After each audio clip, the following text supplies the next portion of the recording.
Hey, thanks for joining me once again. Not too long ago, as I've mentioned a couple of times, I had one of the viewers on my channel send me a whole box of comics of just random stuff that they wanted to get rid of and wanted to donate to the channel so I could have some stuff to show that I've never had before.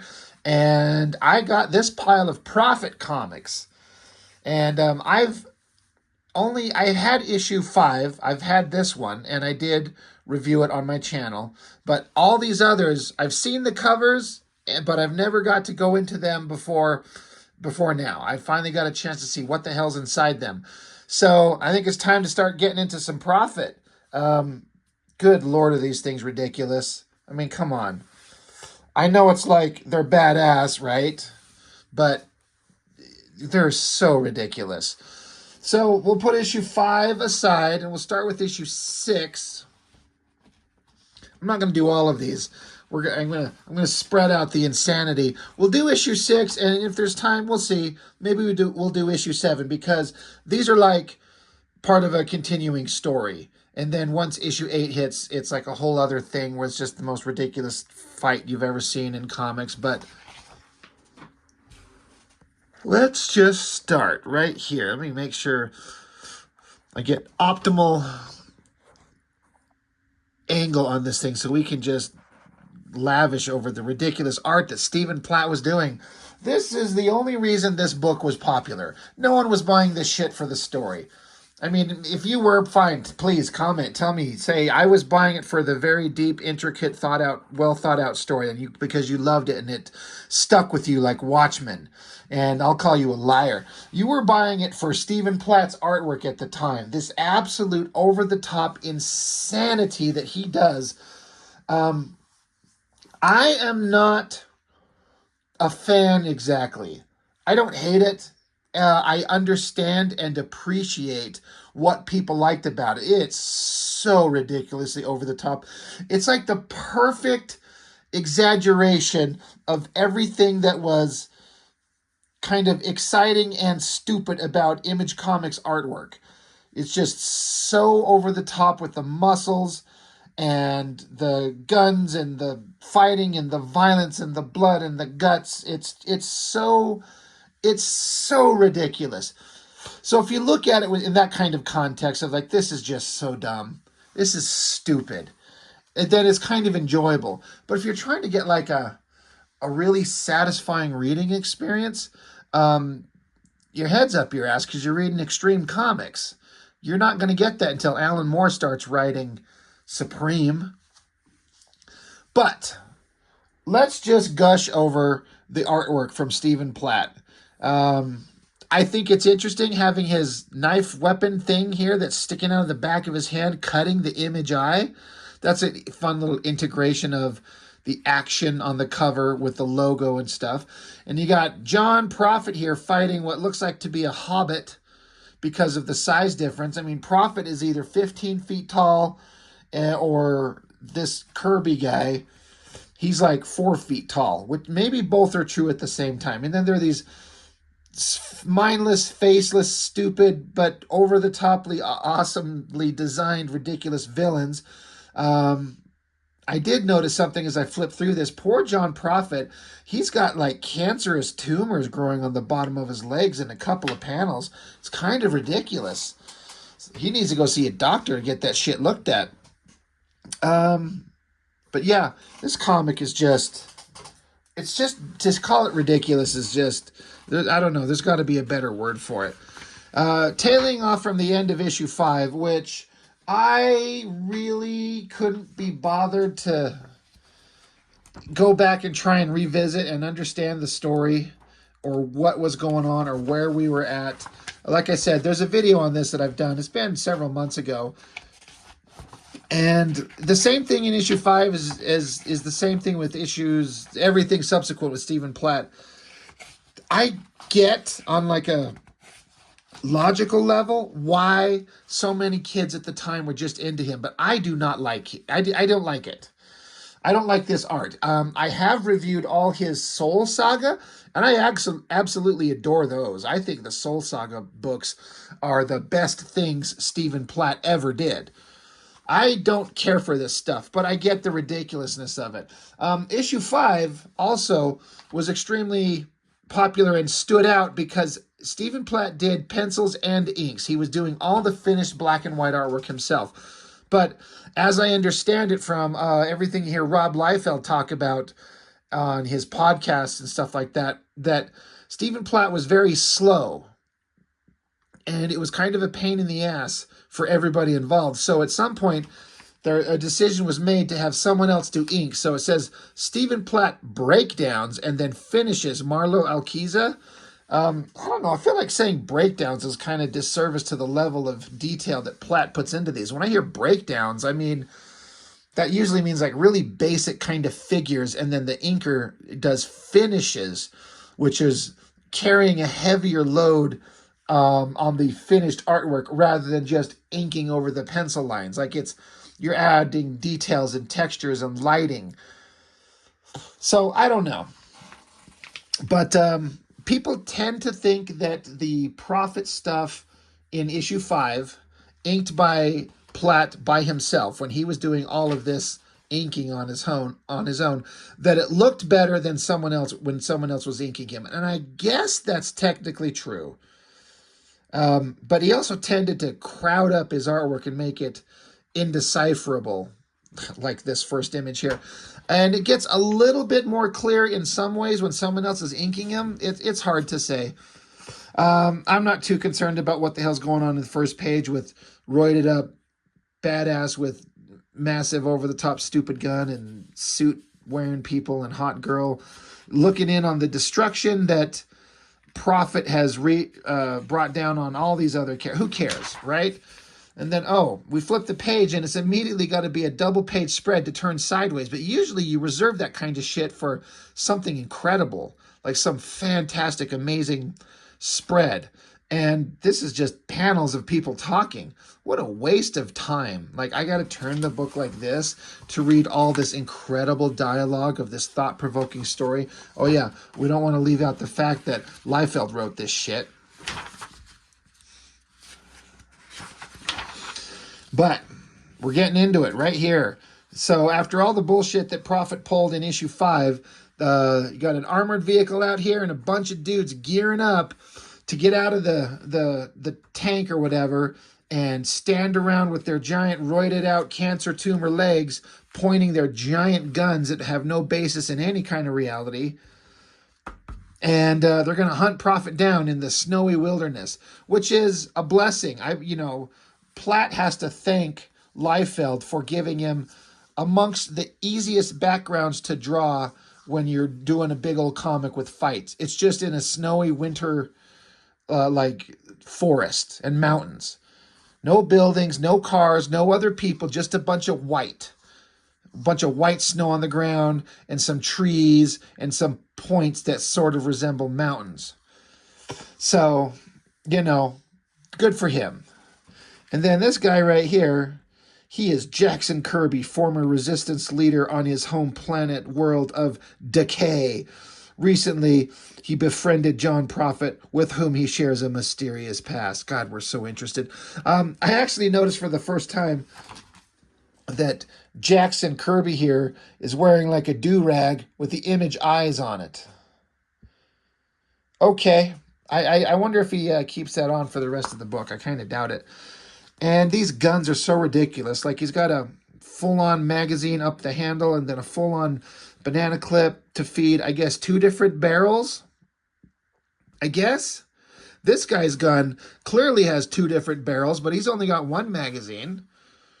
So how's that work? This is designed by somebody who has no idea how guns really work. But it's also giant, over-the-top sci-fi bullshit, roided-out monster guns. And you got to have monster people. You got to have monster guns.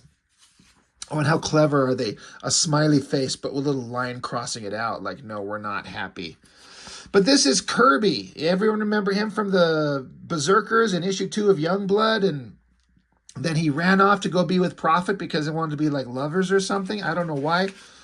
But now they're against each other. Prophet has done something bad, and Kirby is bringing these mindless, robotic disciple creatures with him to hunt Prophet down. This is very important stuff.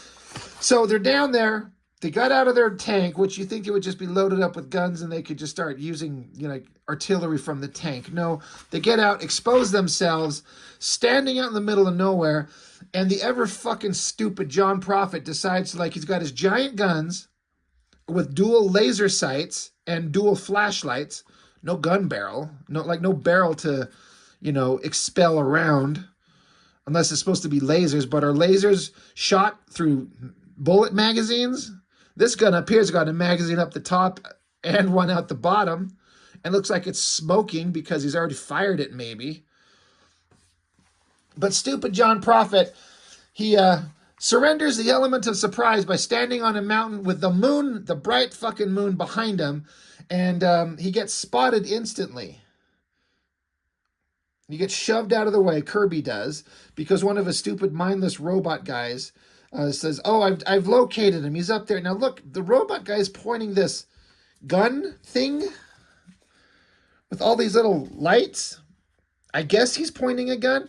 And I'm sorry, I'm one for consistency, but not one of these fucking twats on the previous page had that gun in their hands. Like, look, this guy's carrying, looks like a suitcase with a pipe sticking out of it. But no one's got the multi-headlight gun like this. But I guess he does now. All right. So stupid Prophet, he had the drop on him. He could have just shot him because he's got the laser sights. But nope, he lets them, like, shoot at him. And suddenly they're super close because you'd think he'd be a little bit farther away because he's, looking through a sight. Like, there's no sight. There's no gun sight that he's looking through. That's how that works, guys. Stephen Platt. When you've got, like, a crosshairs on a guy, it's because you're looking down a scope. You don't just see that with your eyeballs. But now they're within, like, 10 feet of each other. So super bad guy shoots some energy projection weapon that knocks Prophet back. And this is a thing that's pretty common in comics where people get hit by laser blasts from guns and weapons or, like, blast from people's hands, and it just knocks them back. It's kind of like they just got punched. Like you just got shot with a gun. But he's fine. He lands on the ground. I swear this panel of this douchebag, whatever this thing is, this is like a panel ripped off from a pose from Jim Lee in an an issue of Wildcats where Wildcats were fighting Cyberforce, I think, and it was Spartan in this exact same pose. And I've seen a few panels in these books where I feel like Platt was looking at a lot of Jim Lee artwork from this era, which, I mean, it's better than looking at Lysol for inspiration. So I guess, at first I was like, did he get his arm fucking severed off? Oh, no, that's supposed to be the deep snow. Okay. But then Prophet grits his teeth because that's what he does. And then I don't know, it looks like he creates a portal to another dimension where you can just pull out magic doom grenades. And then he, like, does a backhand toss at the guy and it goes bzzzt. What is it, like electrocute him? Looks like it's barbecuing him. But then, like an absolute twat, then Prophet just turns and runs away. Like he had the drop on them with two guns. He could have just shot them, but they see him first, shoot him, and then he throws a grenade at the guy. And the guy who got hit with the grenade, he's fine. He's just glowing. So Prophet runs like a little bitch. And then it took me a minute because I'm like, what's exploding in the background? Like, oh, it's these other guys shooting at Prophet, I guess hitting trees. And this guy, like, jumps in the air in, like, an awesome, wicked, sweet breakdance move and fires his robotic hand at him. So here comes his hand chasing Prophet as he runs like a little bitch.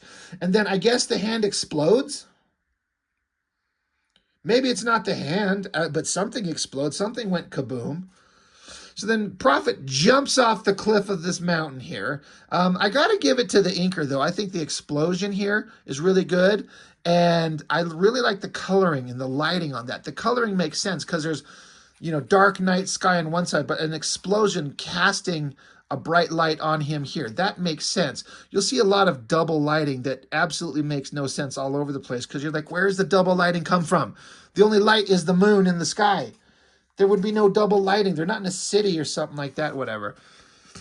Prophet jumps off the mountain, diving down. The guy just keeps following him, which I think is pretty funny. Just like get him. And so it says, even as the battlefield transforms into untold darkness, I know my prey will follow. I gotta say, man, Liefeld is writing this thing so seriously. It's so earnest. Like he's writing the most serious comic he's ever written in his entire life. And you got Stephen Platt drawing the most fucking stupid, ridiculous shit you've ever seen in your life. And I don't think they mesh unless you're willing to laugh at how dumb it is. But the battlefield transforms into untold darkness?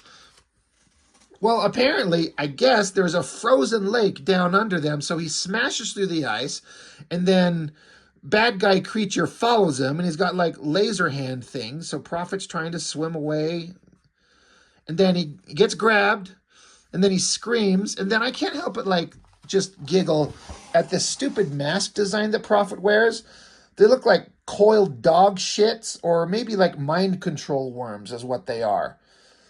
I think that would be a way more interesting kind of like revelation. Like, it's not a mask. It doesn't make sense. It doesn't do anything. It's that Shatterstar mask. But they look like fucking worms that seal themselves onto your face and control your mind. That would be more interesting. So they're underwater and Prophet screams, and on the other guys up there, they're like, it's finished. He's done. And like, really? Is it? You think that that's over? So you got old John Prophet there, and a mishmash of like arms grabbing onto each other. It's hard to make out who belongs to what and what belongs to who.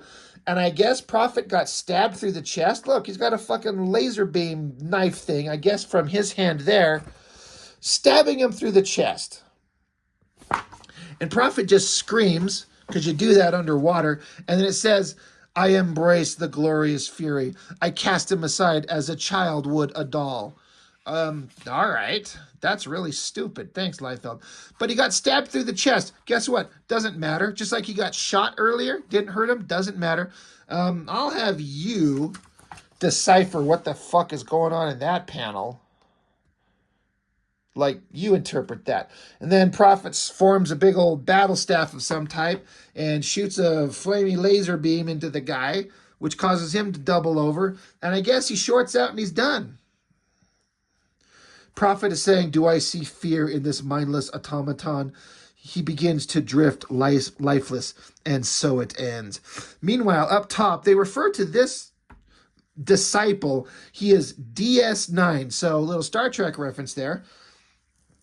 I don't think Liefeld's that smart. DS9 ain't back. I knew he couldn't take John Boy. He says, I've got to figure out what his next move's gonna be. Okay. So why don't you just wait for him to come up from the water? Why don't you, like, each one of you take, like, a different position around the hole in the ice and get him in, like, a crossfire and shoot his fucking ass when he comes out of the water? Why don't we get some tactics and take him out? But instead, they leave. They just leave. They just take off. So there's this giant hole in the ice. And then once the bad guys, Kirby and the remaining two disciples, once they're out of sight, I guess the ice has frozen back over because Prophet has to punch his way out of it, even though there's a giant fucking hole there anyway. And then apparently Prophet and the disciple DS9 have like morphed into a giant, ungodly, monstrous combination of a body. It's like body horror nonsense. What in the hell is going on? And what is double lighting him? The electricity from his staff? It's like the artist, he doesn't know how to do anything interesting except I'm going to take a big round peak, and so I'm going to throw a shadow line at the top of that, and then I'm going to crosshatch the shit out of each side, creating a double lighting effect. And the colorist has to like do something with it. And I guess, again, if you're a 12-year-old kid and you look at that shit, you're like, fuck yeah, that's awesome. Prophet poster by Brandon Peterson and Dan Panosian. I mean, it's kind of fine. This is where you start to understand why Stephen Platt's stuff is interesting. Because everything about this drawing is technically more accurate and clearer and easier to read, and it's about 1,000 times more boring. I mean, I'm sitting here talking shit on this, but then you see something that's just that, and it's fine, but it's like, nah, I'm not into it. This was before Brandon Peterson became really good. So anyway, Prophet pulls up the dead body of the guy that he killed, drops him on the ground, and then look, remember that I was telling you these are mind control worms? He grabs onto him and like rips him off his head. It looks like they've burrowed their ovidepositors into his skull, probably laying mind worms into his brain, which again would be a way more fucking interesting comic. And then Prophet just proceeds to give bad guy like a scalp massage, and just looks on lovingly at him, and then stands behind him. He's going to rest his nutsack on his head or something. I look at this face, and I'm reminded again. I feel like Platt is looking at Jim Lee stuff. This eye and the way this nose is constructed, it looks Jim Lee, and that's fine. I mean, I would be. So now that Prophet and this mindless guy that he captured are lovers now or something, and he's, used the mind worms to control him. I guess Prophet now controls him. And then we get the goofiest looking face of some punk rocker hair metal band lead singer, and the bad guy who he just gave a scalp massage to. He comes back online and he says, "I am a disciple in service of Jonathan Taylor Prophet." So I guess now this guy works for Prophet. And this is another face. I look at this, and this is like a Jim Lee riff. I'm telling you, right there. And again, it's okay. And then it's interesting, you get to see right here the cover to this issue in black and white glory. And I always thought this was funny. They both praise and straight up insult Stephen Platt. Image Comics and Extreme Studios apologize for the unfortunate delay of Prophet number 7. So the next issue. Due to the tardiness of the artist, we are resoliciting the book for September. We hope you will agree that Stephen Platt's artwork is worth the wait. So they fucking call him out, and they kind of insult him. They're like, the artist is lazy. He won't get it done. But I guess it's worth it because it was selling in big numbers. So that is issue, 6 am I on? Yeah, right? For the letters page, I got to give it to him for approximating creativity, where this looks like a scroll that's unfolded and you're reading it. It's kind of unnecessarily like over elaborate, overly complicated. That's okay. But a lot of people just probably blowing Liefeld and Stephen Platt, and that's all fine. Joe Mad Die Hard, that's pretty awesome. Prophet Gallery, featuring artwork by Anthony Vu and Norm Rapmond and Mark Pacella and Dan Panosian. So this one by Anthony Vu is, it's boring. It's a shame you're hindered with this worst costume design in the history of any Image Comics character. This bullshit that Prophet is wearing. Just this stupid leotard spandexy shit. It's absolutely trash. Now this, Mark Pacella, that guy, he's kind of terrible, but this is kind of good. But I gotta say, Dan Panosian's inks on this are what I think saved the shit out of this. His inks, his textures, and everything going on through here just to make this image shine. I mean, it's just a standard like close-up of a guy's face and he's gritting his teeth. At least he didn't make the mind control worms look like coiled pieces of dog shit. They just look like, I don't know, like brownies or something on his face. But for a angry teeth gritted face with no eyeball pupils or anything like that, the inking on that I think it looks amazing. I think it's really damn good. Panosian, I don't know, whatever was going on, he really brought up his A game on his inks on that. I wonder if he was really inspired by it or something. That looks great. And compared next to this one, which is, I mean, it's fine, I guess. Supreme Madness, everyone's screaming. Got Diva, Union, Spawn, Jackson King from Stormwatch, and Pitt. Just, if we're gonna make this comic and make it real, Pitt would just fucking rip every one of these people to pieces. He'd just rip them to shreds, drink their blood, shit out their jewelry, and then move on, and you'd have the greatest comic ever made. Because Pitt is a badass, and the rest of these guys are a bunch of losers, and Pitt's far and away the most badass. Anyway, you know what? That was fun. Issue 6, fuck it. Let's finish up this one storyline. It started in issue 5, but we're doing issue 6, and now 7. Once again, you got the logo full of bullet holes. That's fun. You got the giant stupid moon pot-marked with, asteroid impacts. Now, this is where the nerd gets into it, but you'll never see giant craters like that on the moon because the moon doesn't rotate. It stays stationary, and then the backside is covered with like craters like that because it takes impacts and blah blah blah. Anyway, that's not what the moon the moon. Yeah, the moon doesn't fucking look like that. But I guess it's a cool design element, I guess. It's never that close. You never see those craters and that kind of detail. But you're going to draw a cover. You got to put that shit on there, right? And you got, again, 15-foot tall Prophet and the little tiny hobbit Kirby. He's like, I can't find him. Where is he? God, if only there was some indication. All right. Robert Liefeld. And Robert Napton is also helping with the story, apparently. But now Stephen Platt is credited as artist. Not penciler, not breakdowns, as artist. And Marlo Alquiza again on inks.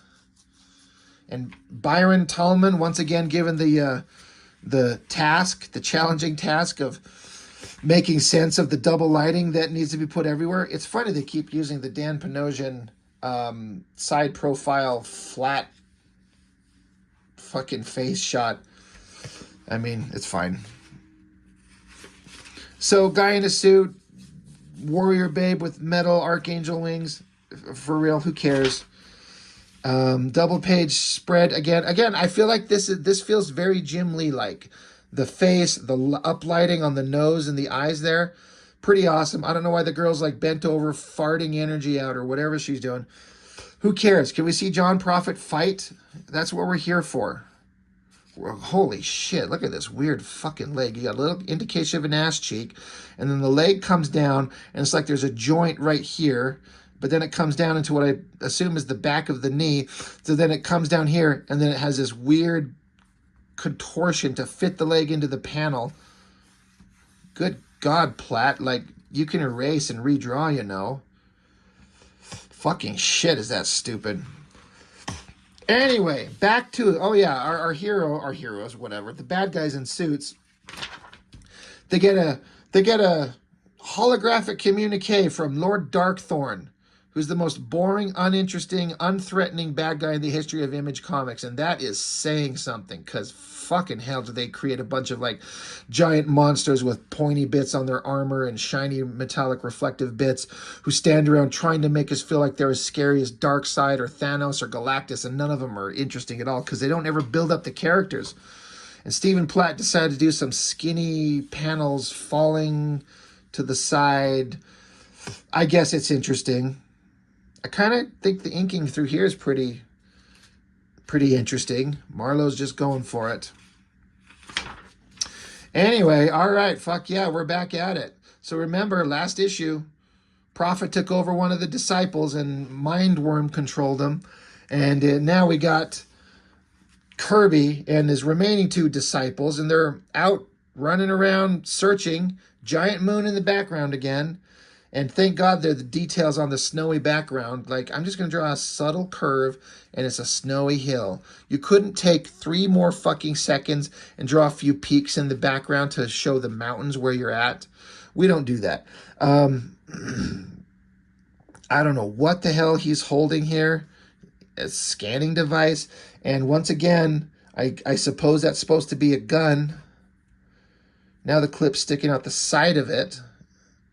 Okay, that's fine. A snowy surface. They walking up. It says crunch, crunch. And it says, easy does it, boys, because we got a live one. And so this is the disciple that Prophet, like, mind controlled. He's got him What, is he just buried in the snow up against a tree? I can't tell. It doesn't make any sense. I don't know what I'm looking at, except the guy's just there. It says, okay, relax. He's dead. The blip's just his homing beacon, but watch it. Prophet might have booby-trapped him. Yeah, and the text box here says he'd have never used a booby trap before. Too unrighteous and dishonorable. But that was the old John Prophet. Oh, shit. What's going to happen? Holy fucking shit. So, Disciple opens his eyes and has a little upload of multiple targets in immediate range, acquiring subjects, blah, blah, blah, blah, blah, blah, blah. And he says, I have a message from Prophet. Surprise, Kirby. So holy shit. So this guy pulls guns out of his ass. And now the guns are just spawning flashlights on top of them. What? How many flashlights? 1, 2, 3, 4, 5, 6, 7, 8, 9? No, 8. And then I guess that's one over there. And 2 barrels. And again, dual barrels shooting over here. And he's like shooting everywhere except at the fucking Hobbit. And the Hobbit's yelling, blast him. Like, hey, fucking stupid mind-controlled disciple, shoot the little asshole. Why are you shooting that? I mean, I guess he's shooting at the other guys. And look, he got shot and got a hole blown through him. Thank you. That is what bullets do. I wonder if they're going to stay down. So now, Kirby, we got to have an angle with this fucking dick pointing at us. Crotch shot. Thank you. And he's shooting off panel. A lot of ink splatter. And I guess the guy, the disciple that got shot on the previous page, he's like rebooting. He's got a hole in his head, but it like regenerates and heals and reroute positronic functions.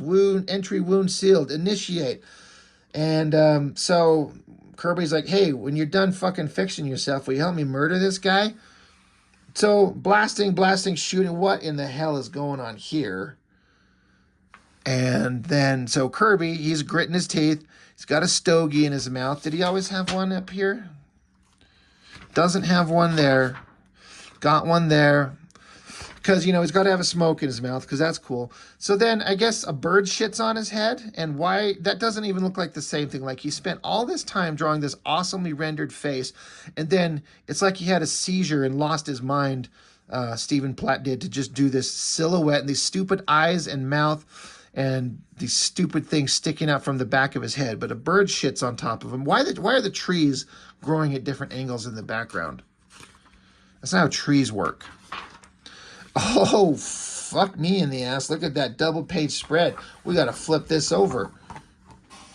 Holy shit, yeah. Muscles everywhere. Gun. Stephen Platt was proud, and I mean proud, of the tread he put on the bottom of his shoe there. I mean, why not? And Kirby's yelling, heads up, Rover, with that weird, distorted, funny-looking face. Again, where's this underlighting coming from? The moon. He decided he didn't want to render the moon that time. Like, he threw a big circle there. He'll render the shit out of the moon on the cover. And then, it was kind of rendered in color on these other panels. But I wonder if the colorist was just like, you know what, fuck you. You made me do all this underlighting shit. I ain't coloring the moon in. It's just a big white dot in the background. So he yells, Kirby. Okay. Very exciting. I think my 9-year-old son would look at this and be like, oh my gosh, Daddy, it's so cool. I'd be like, yeah, it used to be. And then this clusterfuck of ink. It's like you've got a double-page spread, and he's like, I need to kill some space, so I'm just going to throw a bunch of ink right across like a third of the page. Divide into thirds. Here's 1/3, there's 2, there's 3. And just get out the old ink brush and use up your bottle of ink. Just flick that shit everywhere. And then paint in the machine gun blast. I don't know what the hell's going on here. Prophet's jumping around. There's bullet casings coming from everywhere. Kirby's upside down, flexing his muscles for us. God, it's indecipherable nonsense. And it says, so one of these disciple mindless warrior guys, his name is Rover. And it says, Rover goes down and I go boom. Right? We've all been there, right, fellas? Go boom all over his face. And then it says, soon as I dig out, it becomes painfully clear that I'm all by my lonesome. Yeah, we've all been there too, at once we made that boom on our own. But Kirby's got his smoke in his mouth still, and it's still lit in the cold snow after being blown away and shot and kicked around. His cigar is still lit. God, this is such an interesting comic. This is so just fantastic. So then Prophet's still controlling his one disciple guy, and so he's giving him orders, but then the mind-controlled disciple gets electrocuted. Then Kirby jumps onto his back, doesn't have his smoke anymore. I wonder if that'll just reappear suddenly. So now all the mindless robot warriors are down. It's just down to Prophet and the Hobbit Kirby. And Kirby's like, my treachery, you've betrayed everything we stood for. And so I guess that's him kicking him. The angle and position of the feet is ridiculous. And we're breaking the border panel. And then we're kicking off page. I can imagine some of the old-time artists from back in the day, the old classic artists looking at this and just going, what in the hell is this nonsense? Why don't you fire this guy? But not in the 90s. He gives him an elbow to the head. Prophet punches him right in the face, and he's spitting up blood, and he's going to choke him out and then make him suck him off. And he's like, you're into this shit, aren't you? And so, look, they start kissing. That's what they're doing. Kirby, like, bends over, and they just start making out. This is precious. I'm telling you, I could write a better Prophet comic. So now they're like, wait a minute, I'm a guy, I don't kiss other guys. So they got to start fighting again. And I guess the background border gets shattered from the sheer weight of his punch. And Kirby's got the tiniest head you've ever seen. So then they take a moment to like stop in the snow. And they're like, oh, wait, there's some guns. So Kirby grabs a couple of guns. And then Prophet, I guess, is digging for some guns. And then this is the best composition that Stephen Platt could come up with, where they're both pointing guns at each other. He's got two guns pointing down. Kirby's got two guns pointing up. But they're lined up so perfectly, you can't tell who's holding what. It just doesn't make any sense. Again, if you're a 12-year-old kid, you're like, fucking, this is the coolest thing I've ever seen in my life. And you're right. So here's that classic shot where it's like one face, but it's split down the middle and it's two different people on each panel. Get really sick of that, honestly. And the guns with the flashlights all over the front of it. Okay. So now they're former friends, but now they got the drop on each other. They're going to blow each other's heads off. Or are they? So then Prophet starts having like, I don't know, he starts praying to Jesus or something, and Jesus responds in the form of a satellite in space that clears his mind, and the mind control worms stop working on him, and then Prophet just tosses his guns aside. He's like, Kirby, what have I done? Oh, and Liefeld's literally inserting biblical scripture in here. Psalms 37:27, Psalms 38:10. He should be ashamed to be putting scripture in this book. It's so ridiculous. Look at that fucking face. That is just so over the top. And that underlighting again.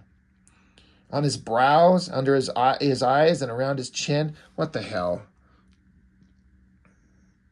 This shit is just...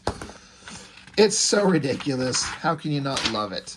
And then, so Prophet walks off with Kirby. And then right there at that moment, in that exact space, a portal from hell opens up and Satan appears, shooting guns, arrows flying everywhere. And he's standing there carrying a gun and a shield and an axe and about 50 arrows stuck in his back. And he's got a time control device. He's in 1994, I guess.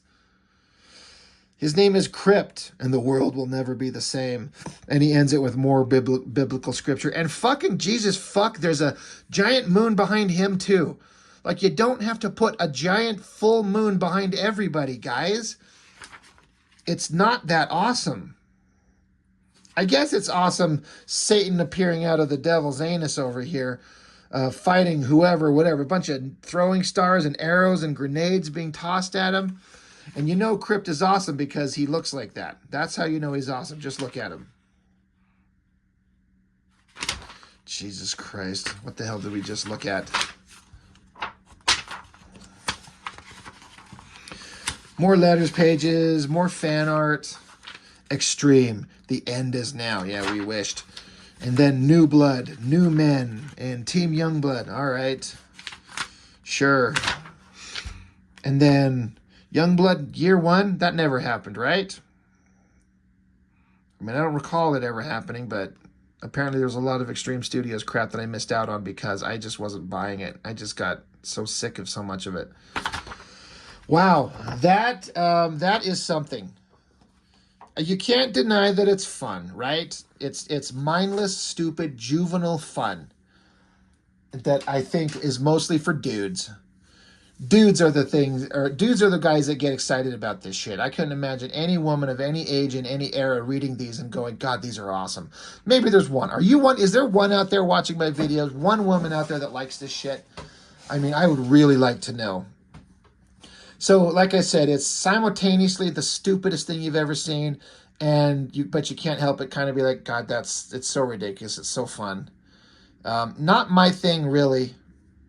I was never into this stuff, like I said, but, you know, it is what it is, and it requires a look. I mean, I'm going to look at anything. Extreme Studios and all that stuff from that Image Comics era from Liefeld and his studios provides some really entertaining content for the channel. So I will honestly look at anything I can get my hands on because it's so dumb. You can't help but look at it and go, oh, God, we got to revisit this shit. It's just so crazy. It sucks, but it's fun. That's all. That's all I've got for now. Thank you for watching. I appreciate it so much, and I will see you next time.